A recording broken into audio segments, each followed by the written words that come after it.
Let me ask you something. What's the one place in the world where you should always feel safe? Your home, right? Now imagine this. You lock your doors at night, double-check your windows, tell yourself no one can get in. But then you wake up and realize someone already has. I came to the US from Saudi Arabia thinking I was finally going to live free, explore, work, travel. And in the beginning, it felt like a dream. The big cities, the wide roads, the culture. It was everything I'd seen in movies. I found a small apartment to rent in a quiet neighborhood. It wasn't fancy, but it was mine. A little one-bedroom with an old kitchen and thin walls. I thought it would be the perfect place to stay while I built my life here. But here's the problem. When you're in a new country, you don't realize the dangers until they're already inside your life. You don't know the neighbors. You don't know the area. You don't know who's watching you. And I swear to you, someone was watching me from the very first week. The first time I noticed something was wrong, it was small. I came home one night and found my front door unlocked. At first, I blamed myself. Maybe I was rushing in the morning. Maybe I forgot. But then it happened again and again. And each time, little things felt different. My jacket wasn't where I left it. A glass I swear I washed was sitting dirty in the sink. The blinds in the living room were open when I always kept them closed. It was subtle, but enough to make my stomach twist. That's when the thought hit me. What if someone had a key? But that didn't make sense. I rented through a proper listing. Only the landlord had a copy. Or at least, that's what I thought. I started locking the door with the deadbolt, even chaining it at night. I even shoved a chair under the handle before bed. And yet, almost every morning, something felt off. Sometimes it was the smell of cigarette smoke, even though I don't smoke. Sometimes it was the faint sound of the floor creaking, like footsteps fading just as I woke up. One night, I swear I heard breathing on the other side of my bedroom door. I lay there in the dark, holding my breath, gripping my phone like a weapon, praying the chair would hold if anyone tried to push through. When I finally built the courage to open the door, the apartment was empty, silent, but the window in the kitchen was unlocked. And that's when I realized, whoever it was, they weren't breaking in. They were already inside.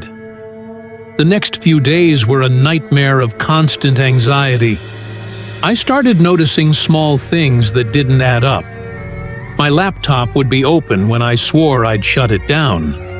My wallet was slightly moved. Even my phone, charged overnight on the counter, would be on the floor, as if someone had handled it.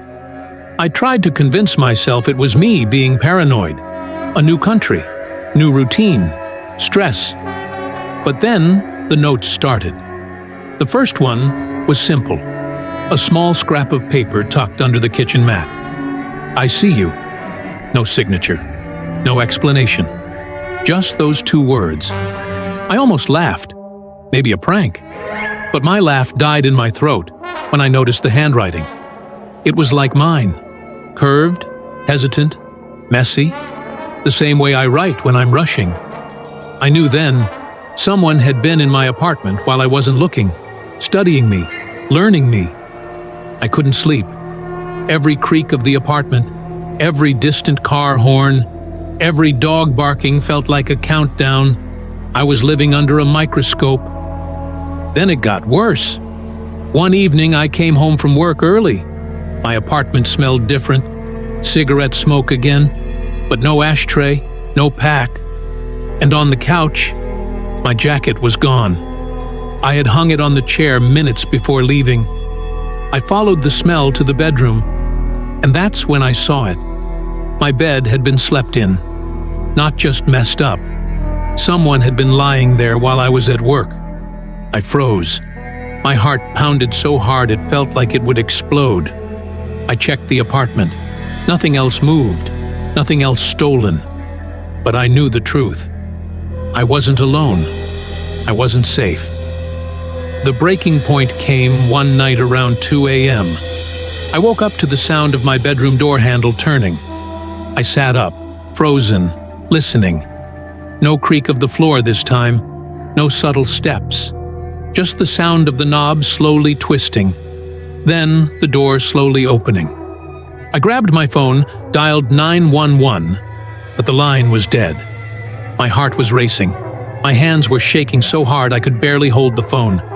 And then, a shadow appeared in the doorway. Tall, silent, watching. I screamed. The shadow didn't move, didn't respond. It just stood there, waiting. Then, a whisper. Low, deliberate, calm. Don't scream. I'm not going anywhere. I threw my phone at the figure and ran out the apartment. Barefoot, keys in hand. Heart pounding. I didn't look back.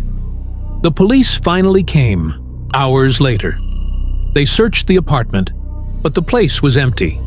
No forced entry, no fingerprints, no one found. I stayed with a friend that night. The next day, the landlord insisted no one else had keys. But the notes kept appearing on my doorstep, under my doormat, sometimes inside my mailbox. I see you. You can't hide. I know everything. I moved out the next week, took the first flight back across state lines. I changed my number, my routine, everything. And yet, sometimes I swear I feel eyes on me, even now, even thousands of miles away. I never found out who it was. I never saw their face. But I know this. Someone had been watching me, living inside my life, without me even knowing. If you've ever had a stranger invade your life, you know how terrifying it feels. And if you want to hear more stories like mine, real, personal horror stories that will make your skin crawl, make sure you subscribe and hit the bell. I have more experiences that I haven't shared anywhere else, and you won't want to miss them. Here's the question I want you to think about. If someone had been living in your apartment, watching your every move, would you notice before it was too late? Or would it already be happening right now, and you wouldn't even know? I thought moving out would end it. I thought leaving the apartment, changing my routines, staying with friends would make it stop. But it didn't. A few days later, I returned to the city for work. My new apartment felt safer. Higher floor, secured entrance, cameras in the lobby. I even felt a little smug. Finally, I'm free. And then it happened. I came home from a late meeting, keys in hand, front door closed. I stepped inside, ready to breathe, ready to feel safe again. And on my kitchen counter, perfectly placed, was a note. It wasn't on my doorstep, not slipped under the door, not tucked in my mailbox. It was inside. It read, "I told you. I never left." I dropped the note. My hands went numb. My heart froze. My mind screamed, but I couldn't move. I checked the entire apartment. Nothing else was disturbed. No footprints, no broken locks, no forced entry. Just the note. And the realization hit me. They had found me again, somehow, and they could do it anytime they wanted. From that day, I started noticing small things again. Cars parked in strange spots outside. A shadow in the elevator reflecting my own movements.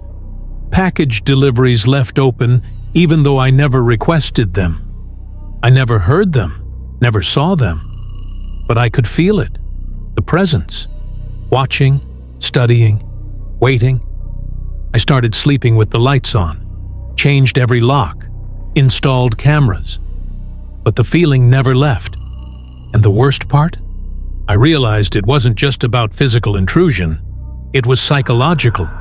They wanted me scared, alone, hyper-aware of everything, and they succeeded. Every step I took, every door I locked, every stranger I passed on the street, I questioned if they were the one. Every noise in the hallway, every misplaced item, every unexpected shadow became a threat. That's when I understood something terrifying. You don't need to see your stalker to know you're in danger. You don't need to hear their footsteps. You just need to feel them. And I felt them. Always. I eventually decided to leave the city for a while, travel across the state, and stay with friends I trusted.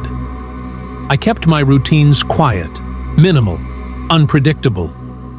Weeks passed without incident. I started thinking maybe they had given up. And then one night, I got a text from an unknown number. No message, no words, just a picture. It was my apartment door, from the inside. I dropped my phone. My stomach turned to ice. I realized then that it wasn't just the apartment, or the city, or the locks. It wasn't about where I stayed or how careful I was. They knew me. They knew where I was. And they could be anywhere. If you think you're safe at home, think again. If you want more stories like mine, true experiences where strangers invade your life, your space, your mind, subscribe and hit the bell. I've survived. But these stories aren't just entertainment. They're warnings. And there are more I've yet to share. So tell me, if someone has been watching you silently for weeks or months, how would you know? And if you never saw them, never heard them, would you ever feel safe again?